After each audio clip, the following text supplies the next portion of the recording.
Malwa coaching classes में आपका स्वागत है। मेरे सभी विद्यार्थियों, मैं आशा करता हूं कि आप सभी अच्छे होंगे। इस वीडियो में हम पढ़ने वाले हैं पाठ 5 अध्याय 5 खनिज तथा ऊर्जा संसाधन पढ़ने वाले हैं।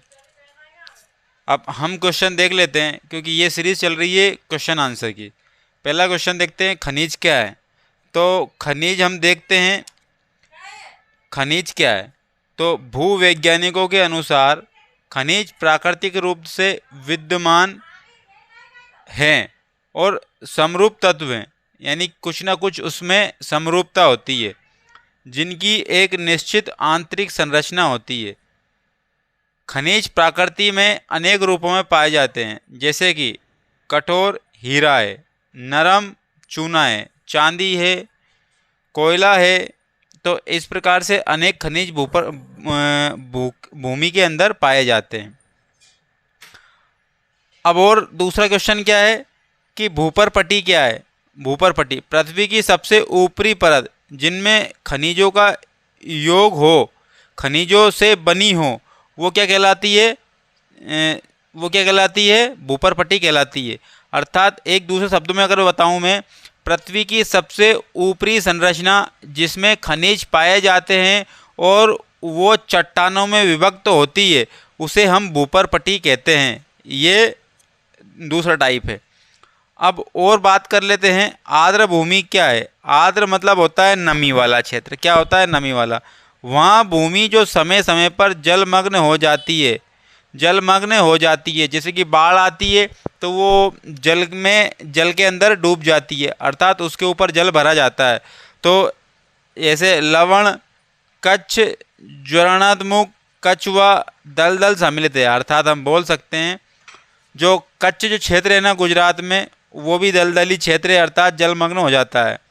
ज्वारनात्मक अर्थात जिसको कहते हैं हम एस्चुअरी, अर्थात नर्मदा और ताप्ती जो एस्चुअरी बनाती है, अरब सागर खंबात की खाड़ी में गिरती है, तो ये क्षेत्र भी क्या रहता है? जलमग्न रहता है। एक दलदली क्षेत्र है, वो भी क्या रहता है? जलमग्न रहता है। ऐसी भूमि को हम कहते हैं आर्द्र भूमि कहते हैं। भारत में मैग्नीज के प्रमुख उत्पादक 3 राज्य बताओ। तो मध्य प्रदेश, महाराष्ट्र, उड़ीसा, ये 3 राज्य है मैग्नीज के उत्पादन में। मैग्नीज के उत्पादन में कितने राज्य हैं? ये 3 राज्य हैं। अब आगे चलते हैं क्वेश्चन को लेकर। यहाँ पर हमें खनिजों के संरक्षण की आवश्यकता क्यों है, ये क्वेश्चन है। उत्तर में लिखेंगे हम, खनिज प्रकृति की अनुपम देन है। वास्तविकता में अगर हम माने तो खनिज प्रकृति की ही देन है। अब आप समझ चुके होंगे खनिज कौन कौन से होते हैं। पेट्रोल, डीजल, प्राकृतिक गैस, सोना, चांदी, हीरा, कोयला, ये सब क्या है? खनिज है। और ये वास्तविकता में किसकी देन है? प्रकृति की देन है। करोड़ों वर्षों में खनिज तैयार होते हैं। करोड़ों वर्षों में क्या होते हैं? खनिज तैयार होते हैं। तो करोड़ों वर्षों के पहले, आज से करोड़ों वर्ष पहले प्रकृति के अंदर उथल पुथल हुई होगी, पृथ्वी के अंदर उथल पुथल हुई होगी, जिससे कि मनुष्य, जीव जंतु सारे पृथ्वी के अंदर दब गए होंगे। उससे ही आपको कोयला देखने को मिलता है, उससे ही आपको जिसको हम कहते हैं हीरा देखने को मिलता है। पेट्रोल, डीजल, बायोगैस ये देखने को मिलती है। किसके माध्यम से? खनिजों के माध्यम से। उनकी मात्रा बहुत सीमित है। अब सीमित है, अगर हम ज़्यादा तेज गति से अगर दोहन करेंगे तो भविष्य की पीढ़ियों के लिए खनिज नहीं बच पाएगा। तो मानव विकास के नाम पर प्रकृति का दोहन निर्बाध रूप से कर रहा है। भैया बात तो हो रही है मानव विकास की, और उसके लिए मानव विकास के नाम पर ये प्रकृति से खनिजों का दोहन कर रहे हैं। इसमें खनिजों की मात्रा में भारी कमी आई है। तो खनिजों में क्या आ गई है? भारी कमी आ गई है। इसके दुष्परिणाम आने वाले समय में हमें देखने को मिलेगा। और ज़्यादा से ज़्यादा खनिज दोहन करेंगे तो पृथ्वी का बैलेंस भी बिगड़ जाएगा। मूल्यवान व उपयोगी खनिजों के दोहन में स्पर्धा इतनी भारी बढ़ गई है, एक राष्ट्र दूसरे राष्ट्र पर आक्रमण करने से नहीं चूकता है। तो ये जो खनिजों के लिए एक देश दूसरे देश के पर आक्रमण कर सकता है, ये जान से भी नहीं संकोच करता है कि इसकी जान नहीं ले या इस पे आक्रमण नहीं करें। तो इसके लिए होड़ मची है। किसके लिए? दोहन के लिए, खनिजों के दोहन के लिए। ये प्राकृतिक असंतुलन बिगाड़ रहे हैं, मतलब कि जो प्रकृति का जो संतुलन है ना वो बिगाड़ रहे हैं। कौन? पृथ्वी का दोहन करने वाले, खनिजों का दोहन करने वाले। उसके अत्यधिक उपयोग से वातावरण में प्रदूषण भी बढ़ रहा है। आप देख रहे हो पेट्रोल डीजल ये अधिक मात्रा में दोहन हो रहा है, कोयला अधिक मात्रा में दोहन हो रहा है, जिससे क्या हो रहा है? प्रदूषण बढ़ रहा है। इसलिए खनिज पदार्थों को भावी पीढ़ियों हेतु संरक्षण की आवश्यकता है, नहीं तो आगे आने वाली पीढ़ियां इनसे वंचित हो जाएगी। अब हम देख लेते हैं ऊर्जा के परंपरागत साधन, ऊर्जा के गैर परंपरागत साधन। तो ऊर्जा के परंपरागत साधन और ऊर्जा के गैर परंपरागत साधन देखते हैं। तो परंपरागत क्या होते हैं और गैर परंपरागत क्या होते हैं? जो हमें हमारे पूर्वजों से मिला आ रहा है वो परंपरागत होते हैं, और जो हमें प्रकृति से मिला है वो क्या होता है? वो होता है गैर परंपरागत। जैसे कि कोयला, पेट्रोल, परमाणु ऊर्जा, जल शक्ति ऊर्जा में परंपरागत साधन है। तो कोयला, पेट्रोलियम, परमाणु ऊर्जा, जल शक्ति ऊर्जा में परंपरागत साधन है।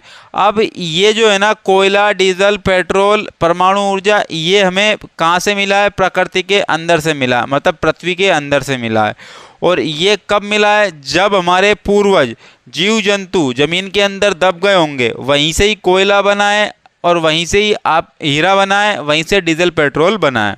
तो इसको कहेंगे ऊर्जा के परंपरागत साधन, जो हमें हमारे पूर्वजों से मिलते आए हैं परंपरा से।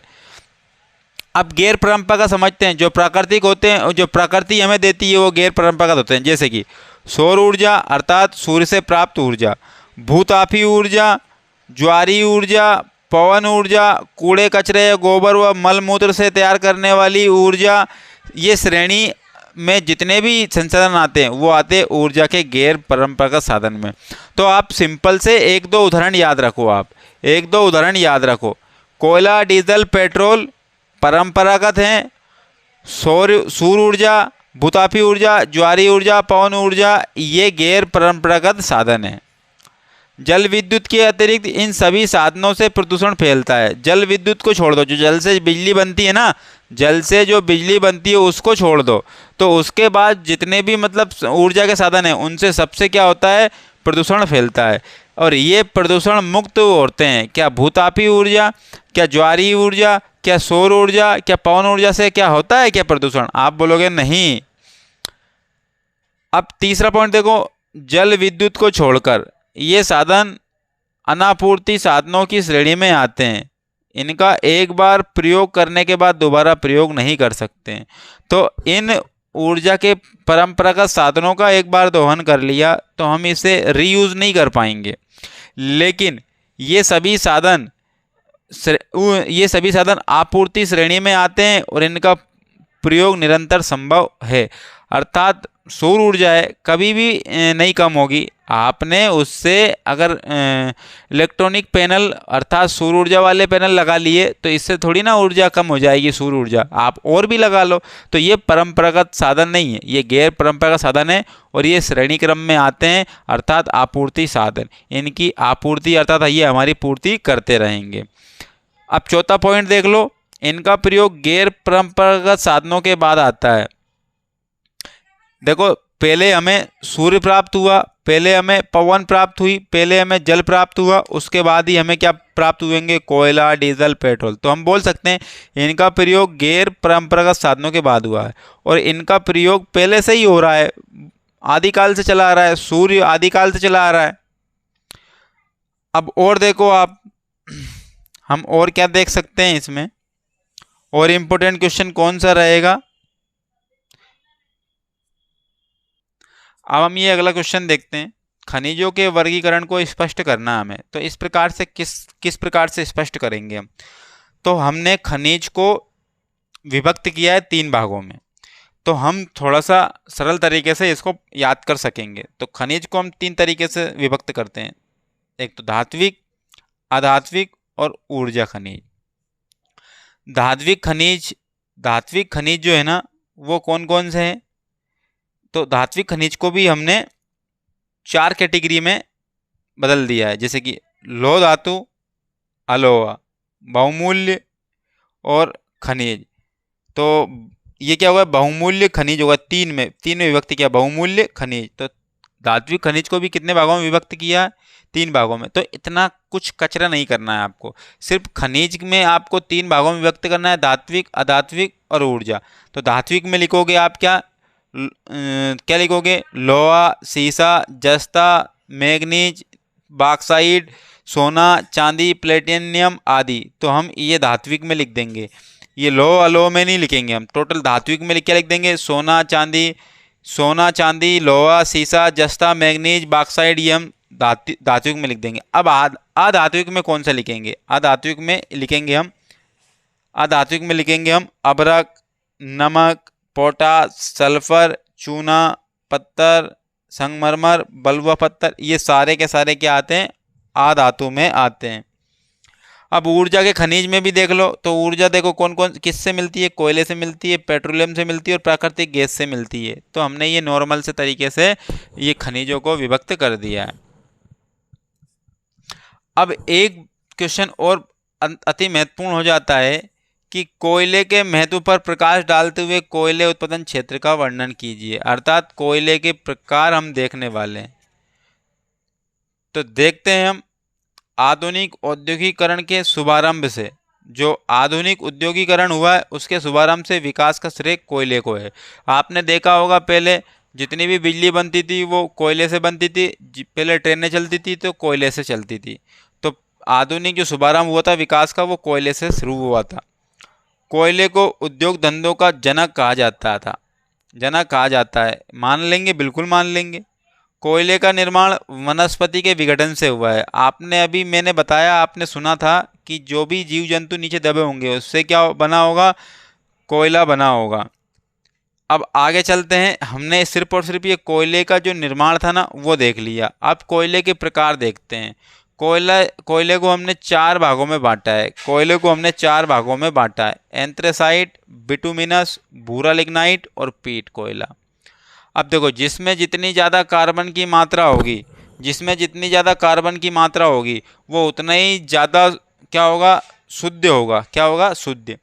तो एंथ्रेसाइट फर्स्ट कैटेगरी में आता है, बिटुमिनस दूसरी कैटेगरी में, भूरा लिग्नाइट तीसरी कैटेगरी में और सबसे निम्नतम यानी कि कम क्वालिटी वाला कोयला पीट कोयला है।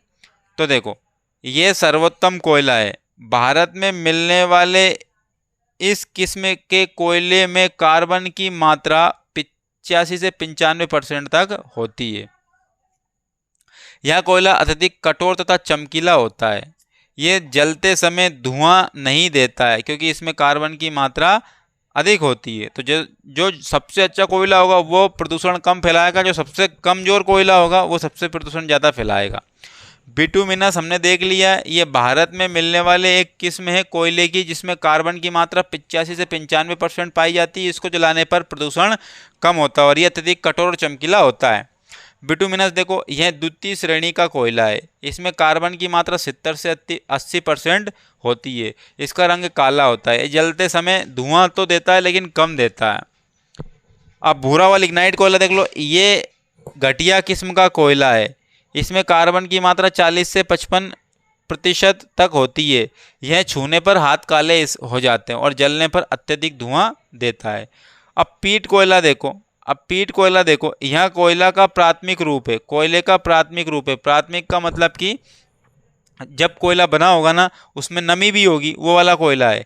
इसका जमाव छिछले गड्ढों में वनस्पति विघटन से हुआ है। इसमें कार्बन की मात्रा 20% तक होती है और इसमें आर्द्रता अर्थात नमी कितनी होती है, 80% होती है। तो ये 4 प्रकार हमने देखे। तो पीट कोयला जो है वो प्रारंभिक स्थिति है कोयले की, और उसके बाद में जब वो बना होगा 20% उसमें कार्बन होगा लेकिन उसमें नमी कितनी होगी, 80%।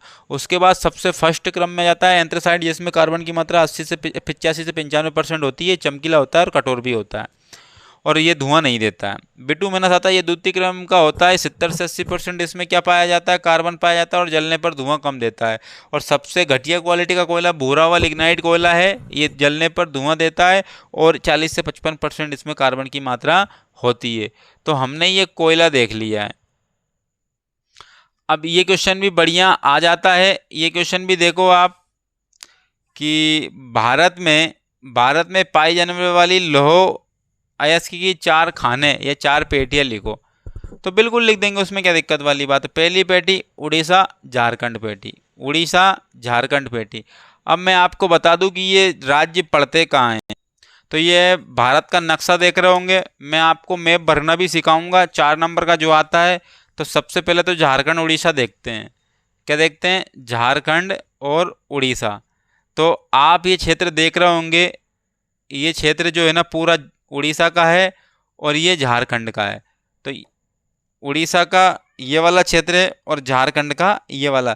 तो ये उड़ीसा और झारखंड की जो पेटी है, ये एक तो ये पेटी हो गई, और उसके बाद में दुर्ग दुर्ग बस्तर पेटी। देखो उड़ीसा और झारखंड पेटी आपने देख ली। तो ये मैप है, उत्तर पूर्व में देखेंगे तो ये उड़ीसा हो गया, उड़ीसा, और ये झारखंड पेटी हो गई। एक बस्तर पेटी, बस्तर पड़ता है छत्तीसगढ़ में। तो ये क्या है? ये आपकी एक पेटी ये हो गई। अब और देखते हैं हम, और बल्लरी, चित्रदुर्ग, चिकमंगलूर और तुमके। तो चित्रदुर्ग जो है ना, तो ये पेटी पड़ती है कर्नाटक में, इस वाले क्षेत्र में पड़ती है कर्नाटक में। उसके बाद अगली पेटी पड़ती है महाराष्ट्र में। तो अर्थात महाराष्ट्र में पेटी एक पड़ती है, कर्नाटक में पेटी पड़ती है, उड़ीसा झारखंड पेटी और छत्तीसगढ़ पेटी। तो ये जो 4 पेटियों को हम विस्तार से देखते हैं। उड़ीसा झारखंड पेटी देखते हैं। उड़ीसा में उच्च कोटि का हेमेटाइट किस्म का लोहा पाया जाता है। हेमेटाइट का लोहे की एक किस्म है हेमेटाइट, और हेमेटाइट जो है ना सबसे अच्छी किस्म का होता है, वो इस पेटी में पाया जाता है। मयूरगंज व केंदुझर जिले में बादाम पहाड़ों खदानों में निकाला जाता है। ये इतना याद रखना इसको कि उड़ीसा के में उच्च कोटि का हेमेटाइट लोहा पाया जाता है, मयूरगंज और केंदुझर जिले में पाया जाता है। इतना याद रखो आप। दूसरी दुर्ग बस्तर पेटी, दुर्ग बस्तर पेटी। ये दुर्ग बस्तर जो है ना पेटी, ये जो बस्तर पड़ता है वो कहाँ पड़ता है? वो छत्तीसगढ़ में पड़ता है। और चंद्रपुर पेटी, इस चंद्रपुर ये महाराष्ट्र का कुछ हिस्सा भी आ जाता है। तो कुछ तो छत्तीसगढ़ का और कुछ महाराष्ट्र का मिक्स में है। तो यह पेटी महाराष्ट्र और छत्तीसगढ़ राज्य के अंतर्गत पाई जाती है। छत्तीसगढ़ के बस्तर जिले में, और छत्तीसगढ़ के बस्तर जिले में अति उत्तम कोटि का हेमेटाइट लोहा पाया जाता है। कौन सा पाया जाता है? हेमेटाइट लोहा पाया जाता है। तो ये हेमेटाइट हमने देखा था उड़ीसा और झारखंड की अच्छी क्वालिटी का लोहा है, प्रथम क्वालिटी का लोहा। आगे देखते हैं बल्लारी, चित्रदुर्ग, चिकमंगलूर या तुमकुर पेटी, या फिर आप इसको कर्नाटक पेटी बोल दो आप। तो कर्नाटक की इस पेटी में लौह अयस्क की बृहत राशि संचित है, यानी कि बहुत मात्रा में यहाँ पर लोहा है। कर्नाटक के पश्चिमी घाट में अवस्थित कुद्रेमुख खान प्रतिशत निर्यातक इकाई है। अर्थात ये जो है ना लोहे को निर्यात करती है। कौन सी खान? कुद्रेमुख। अब ये कुद्रेमुख कौन सी खान है? लोहे की खान है। महाराष्ट्र देखो, महाराष्ट्र गोवा पेटी। ये पेटी गोवा महाराष्ट्र राज्य में रत्नागिरी जिले में स्थित है। यह लोहा उत्तम प्रकार का नहीं है। यह जो लोहा है ना महाराष्ट्र गोवा पेटी का उत्तम किस्म का नहीं है। इसका दक्षता से दोहन किया जाता है। मर्मुगोवा पतन से इसका निर्यात होता है। मर्मुगोवा जो है ना गोवा का एक बंदरगाह है, और यहाँ से लोहा हम निर्यात करते हैं। किसको? जापान को करते हैं। अब इसी अध्याय में हम ये मैप देखो, ये मैप दिख रहा है, ये मैप में अलग से बताऊंगा आपको। स्पेशल ये मैप को मैं अलग से दिखाऊंगा, आपको अलग से ही भरना सिखाऊंगा। पहले आपको राज्यों की जानकारी होना चाहिए, उसके बाद मैप को हम भर सकते हैं। तो ये मैप हम बाद में करेंगे सोल्व। अगर आपको अभी करना है तो आप कमेंट्स में जवाब दे सकते हो कि सर अभी करवाइए आप मैप को भी।